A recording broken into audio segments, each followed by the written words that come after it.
Everybody familiar with where exit 18 is on the turnpike? That's where our next speaker is. Have you also heard of the reverse, I think it was a reverse classroom? John, is that where you give the answer and then they have to tell you how you got there? So we're going to experiment here, and we're going to actually reverse here, and we're actually going to have Alison give her acceptance speech first. And then hopefully Fred Daly will be here. And remember what Ronnie told you, to make sure that you say I look young, and I'm doing a good job, and that he still wants me to be here, even after we have this reverse classroom going on.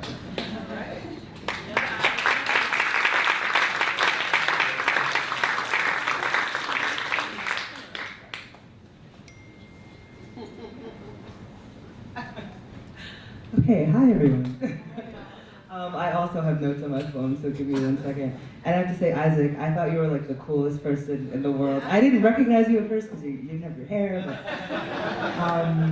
so thank you for this honor. I have to say my reaction when coming to Dwight was the complete opposite of yours, Joe.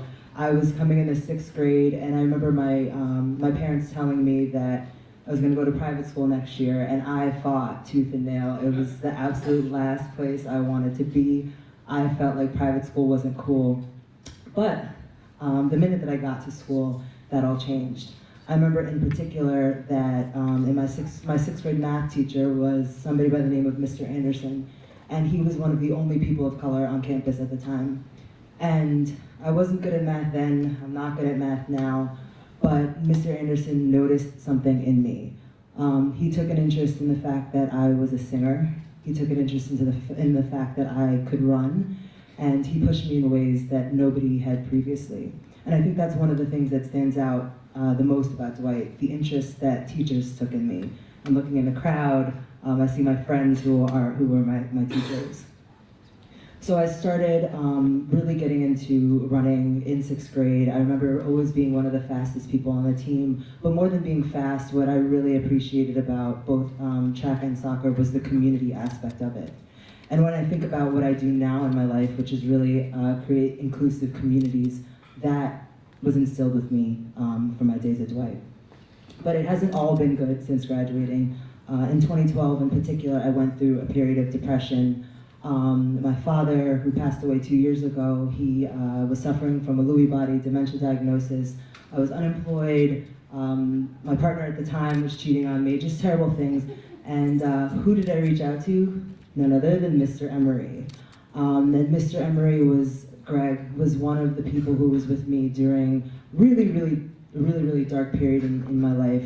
And again, that just speaks to the connections here at Dwight.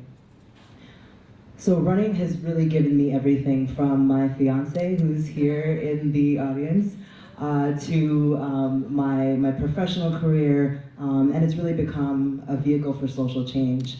So over the past couple of years, I established this community called Harlem Run, and last year, most notably, we organized a run from Harlem to Washington, D.C. for the Women's March, ran over 250 miles and raised over $160,000 for Planned Parenthood.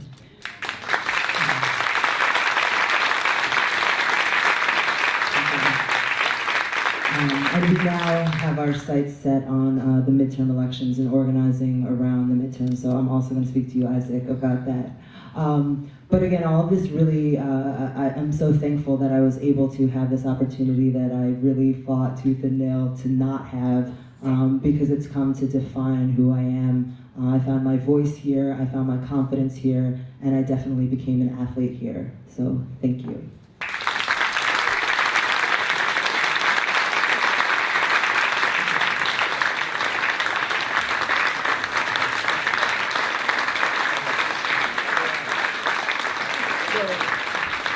What we're going to do, so have a seat for a second. I'm going to play a role here, and then Fred Daly has actually forwarded his speech to Liz, and either Liz or Chris can read it, but I'll read the clock.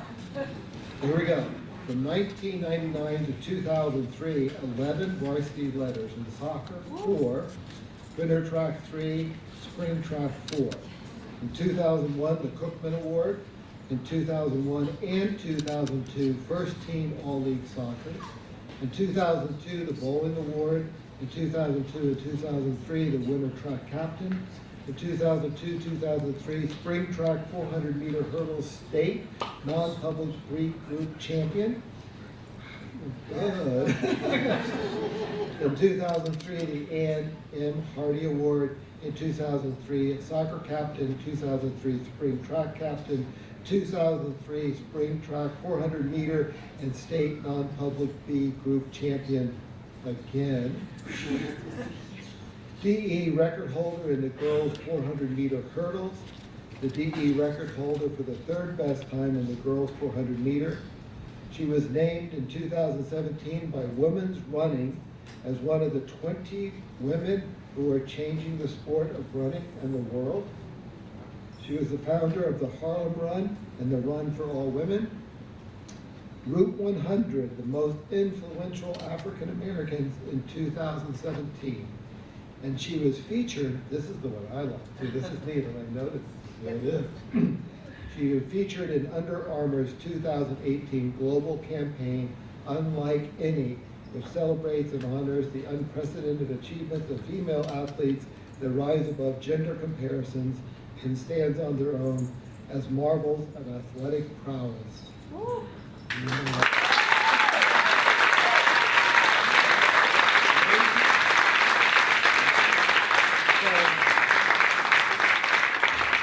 Chris still looks really young.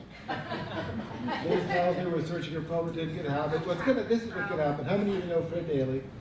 Anybody? You'll see Fred Daly when he pops in the tent. Give him a hug, because he is going to be really, really sad and frustrated. I know he just wanted so much to talk about you. We're proud of you. Greg, thanks for showing up and being part of this. Chris? Isaac, was it you that said that it will get done? I reflect on everything I hear today. I'm looking at it, I wanted to look at you and say, it doesn't get done. So, anyway. I know, this isn't going home. So, anyway, Fred was supposed to send his speech. I guess he's driving. And so, anyway, Alison, congratulations. And one of the things that I like most is if you're going to run, it makes the most sense to chase after something. And being the soccer enthusiast that I am, and being the soccer player that she was, I'm so glad that she's back with us, and congratulations.